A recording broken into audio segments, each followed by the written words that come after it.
இங்கே லைவ் போடல. கபார் back live போடுங்க. கபார் பேக் லைவ். எங்கடா வேட்டேன்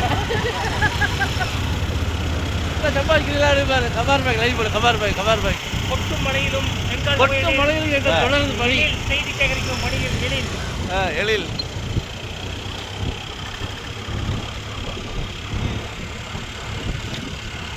மழை என்றும் வராமல் எங்கள் பணி பத்திரிகை பணி தொடர்கிறது. கோயிலாம் பார்க்காம உழைக்கிறோம். கபார் பாய் படுத்து தூங்குறாரா வீட்டில்? கபார் பாய் படுத்து தூங்குறீங்களா வீட்டில்? உழைங்க மாதிரி இந்த பாருங்க. இங்கே பாருங்க. ராமச்சந்திரன் பாயலா உழைக்கிறோம். நாங்களா மக்களுக்காக உழைக்கிறோம்.